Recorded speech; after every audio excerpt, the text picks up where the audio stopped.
பாடசாலையில் தன்னிடம் கற்கின்ற ஒரு மாணவியின் நிர்வாண புகைப்படங்கள் மற்றும் வீடியோக்களை ஆசிரியர் ஒருவர் பெற்றுக்கொண்டு அந்த மாணவியை துஷ்பிரயோகம் செய்ய முயற்சித்திருக்கின்றார்.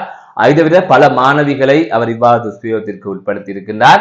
இவ்வாறு மாணவியை துஷ்பிரயோகத்துக்கு உட்படுத்த முயற்சித்த அந்த ஆசிரியரை பாதுகாப்பதற்காக போலீஸ் நிலையத்தின் மகளிர் மற்றும் சிறுவருக்கு பொறுப்பான பெண் அதிகாரி முனைந்திருக்கின்றார். இது தொடர்பாகத்தான் இந்த தொகுப்பில் விரிவாக பார்க்க இருக்கின்றோம். இலங்கை மாத்திரமின்றி உலகில் எந்த பகுதியிலாக இருந்தாலும் சிறுவர்கள் துஷ்பிரயோகத்திற்கு உள்ளாக்கப்படுகின்றமையை ஏற்றுக்கொள்ள முடியாது.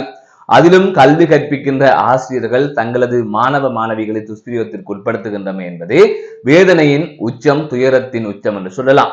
ஆனால் இவ்வாறான சம்பவங்கள் தற்பொழுது இலங்கை மட்டுமல்ல உலகம் முழுவதும் இடம்பெற்று வருகின்றது.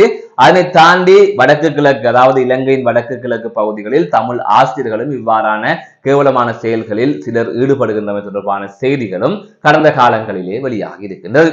இவ்வாறான சூழ்நிலையில் தான் தென்னிலங்கையில் இருந்து ஒரு செய்தி வெளியாகி இருக்கின்றது. அது பெரும் அதிர்ச்சியை ஏற்படுத்துகின்ற வகையிலே அமைந்திருக்கின்றது. தென்னிலங்கையில் திவிலப்பிட்டியவிலே ஒரு சம்பவம் ஒன்று இடம்பெற்றிருக்கின்றது. அந்த பகுதியில் இருக்கின்ற பிரபலமான பாடசாலை ஒன்றிலே விஞ்ஞான பாடம் கற்பிக்கின்ற ஆசிரியர் தன்னிடம் கற்கின்ற மாணவிகளின் நிர்வாண புகைப்படங்கள் மற்றும் வீடியோக்களை பெற்றுக்கொண்டு அந்த மாணவிகளை பயன்படுத்தி வந்திருக்கின்றார். இவ்வாறான நிர்வாண புகைப்படங்களை பெற்றுக்கொண்ட சம்பவத்தினால் ஒரு மாணவியின் தந்தை உயிரிழந்திருக்கின்றார். அதை தவிர அந்த மாணவியின் தாய் வெளிநாட்டில் இருந்த நிலையில் அவர் இலங்கைக்கு நாடு திரும்பி இருக்கின்றார். அந்த ஆசிரியர் என்ன செய்கின்றார் சொன்னால், தாய் தந்தையின் பாசம் கிடைக்காத மற்றும் அனாதரவாக, அதாவது அனாதையாக இருக்கின்ற சிறுமிகளை இலக்கு வைத்து அவர்களை தனது பாச வலையில் விழ வைத்து அவர்களிடமிருந்து நிர்வாண படங்களை பெற்றுக்கொண்டு காணொலிகளை பெற்றுக்கொண்டு வீடியோ செட் பண்ணி அந்த மாணவிகளை துஷ்பிரயோகத்திற்கு உட்படுத்தி இருக்கின்றார். இந்த நிலையில் தான் இந்த சம்பவங்கள் தொடர்ந்து கொண்டிருந்திருக்கின்றன. இவ்வாறான நிலையத்தான் ஒரு பெண், அதாவது 16 வயது பூர்த்தியான ஒரு பெண் காப்போத்த சாதாரண தர பரீட்சைக்கு தயாராவதற்காக வீட்டிலே வசதி இல்லாத காரணத்தினால் அத்தை வீட்டில் சென்று படித்திருக்கின்றார். அப்போது அந்த பெண் தொடர்ந்து தொலைபேசியிலேயே மூழ்கி கிடந்திருக்கின்றார். இதனை அவதானித்த அந்த பெண்ணின் அத்தை அந்த தொலைபேசியை எடுத்து பார்த்திருக்கின்றார். அப்போது இந்த சிறுமி ஆசிரியருக்கு நிர்வாண புகைப்படங்கள் மற்றும் காணொலிகளை அனுப்பியதும், அது தவிர அந்த ஆசிரியர் அதனை காட்டி மிரட்டி நீ என்னுடன் வர வேண்டும் என்று அதிலே செட் பண்ணி இருப்பதையும் அவர் அவதானித்திருக்கின்றார். அதைத் தொடர்ந்து இது தொடர்பாக போலீசாருக்கு தகவல் தெரிவித்திருக்கின்றார். அப்போது அந்த போலீஸ் நிலையத்திலே பெண்கள் மற்றும் சிறுவர் பிரிவுக்கு பொறுப்பாக இருந்த ஒரு பெண் பொறுப்பதிகாரியிடம் இந்த பிரச்சனையை பார்க்குமாறு கூறியிருக்கின்றார்கள், அவரிடம் ஒப்படைத்திருக்கிறார்கள்.